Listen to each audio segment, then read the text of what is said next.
Have you ever heard of a prison break so brilliant it brought an empire to its knees? We're talking about a story from 1666. It's not about brute force, but about pure cunning. A battle where one king's mind was sharper than an entire emperor's army. Let's dive in. Okay, so picture this. The year is 1666. We're in Agra, which is basically the beating heart of the mighty Mughal Empire. At this point in history, this is the superpower in India. Their influence? It's absolute. You see this incredible imperial palace, right? It's all red sandstone, banners flapping in the hot sun. I mean, it looks stunning. But don't let that fool you for a second. Behind those beautiful walls, the air is just thick with political danger. It's a gilded cage. And right into this fortress, this center of power, a king has just been lured. Now he thinks he's there to be honored, but what he doesn't know is that this is a trap, a perfectly laid trap. And believe me, the stakes could not be any higher.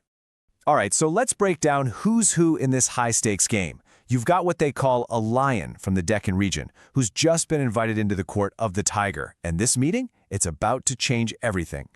So on one side, we have Shivaji Maharaj.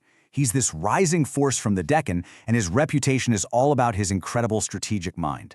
And on the other side, we've got Emperor Aurangzeb. He's the ruler of this vast, sprawling empire with a military that's just overwhelming. It's a classic David versus Goliath setup, you know? Or maybe more like a lion versus a tiger. Now, Shivaji shows up in Agra thinking, okay, I'm here to be honored. But this was all a calculated move by Aurangzeb. He saw Shivaji as this growing threat and wanted to neutralize him.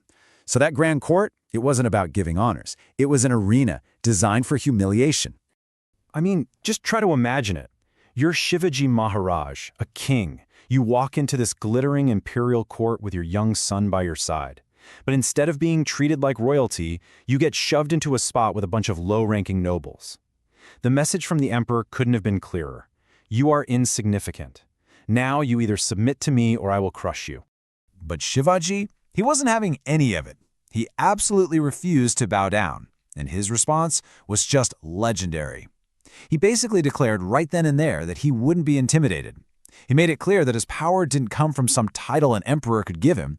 It came from his own courage and resolve.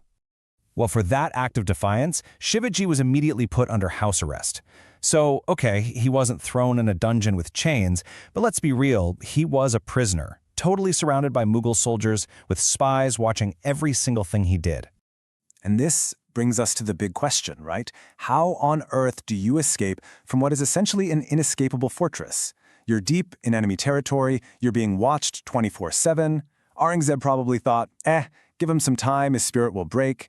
He was about to find out just how wrong he was. See, Shivaji didn't just sit around and wait for something to happen. He started to shape his own fate. That warrior's mind of his, it turned into a weapon. So step one, he just observed. He studied the guards' patterns, when they changed shifts, everything. Step two, calculate. He started to identify weak spots, who looked like they might take a bribe. Step three, deceive. He pretended to be seriously ill, to get everyone to lower their guard. And then the master stroke. Step four, condition. He was about to make a new daily routine seem completely normal right under their noses. And this was the key to the whole thing. Playing the part of this sick, deeply religious man, he starts a new daily ritual. Every day, he sends out these huge, enormous baskets filled with sweets and gifts. Supposedly, they're offerings for the local temples and holy men. Now, at first, the guards were super careful. They checked every single basket that went out. But after a few days, it was just sweets. Then a few more days, still just sweets. Their attention started to wander. Vigilance turned into boredom. The checks got lazy, then just careless. And that was the exact moment Shivaji had been waiting for. He was literally going to hide in plain sight. And then the day finally came. 2 baskets are brought out, but these ones, they're way heavier than usual. Because inside one of them is Shivaji Maharaj himself, and in the other, his young son, Sambhaji. You can just imagine them in there, holding their breath, knowing that absolute silence was their only defense. So the carriers lift the baskets. Every single step they take towards that gate is a massive gamble. And then, it happens. The moment that could have ended the whole thing. A guard gets suspicious, stops the whole procession, and taps one of those heavy baskets. And inside that basket, just silence. Can you even imagine the tension? A single cough, a tiny movement, and the whole plan collapses. The fate of an entire kingdom is hanging on this one silent moment. And then you can almost feel the tension just snap. The guard doesn't bother to investigate any further. He just laughs.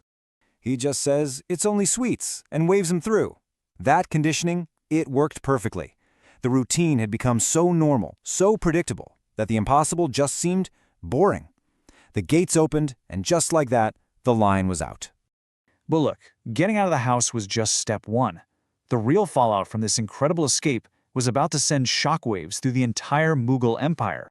When Aurangzeb finally found out a few days later, you can bet his rage was off the charts. I mean, this wasn't just some security lapse. This was a deep personal humiliation. A king had just vanished from the very heart of his empire. And the journey home? That was a whole other epic story. Shivaji and his sons split up right away to throw off anyone chasing them. For months, they traveled for hundreds and hundreds of miles, all across North India, disguised as simple religious wanderers. So when Shivaji finally made it back home to Maharashtra, his people went wild. They were celebrating the return of a man who had done the impossible. In the end, Aurangzeb's whole plan to trap and control Shivaji, it backfired spectacularly. The escape turned Shivaji into a living legend, an even bigger symbol of resistance than he was before. The emperor thought he could cage a storm, but what he really did was unleash it. So when you boil it all down, what are we left with? The number one. One mind. One incredible strategy that completely outsmarted the entire machinery of a massive empire. This wasn't a victory won with armies or swords. It was one with pure intelligence. You know, they say empires are built on power, but legends are born from intelligence. And this story is the ultimate proof of that. It shows us that sometimes courage and a sharp mind are the most powerful weapons you can have. And it kind of makes you wonder, doesn't it? What other impossible cages are out there right now, just waiting for the right person to figure out the key?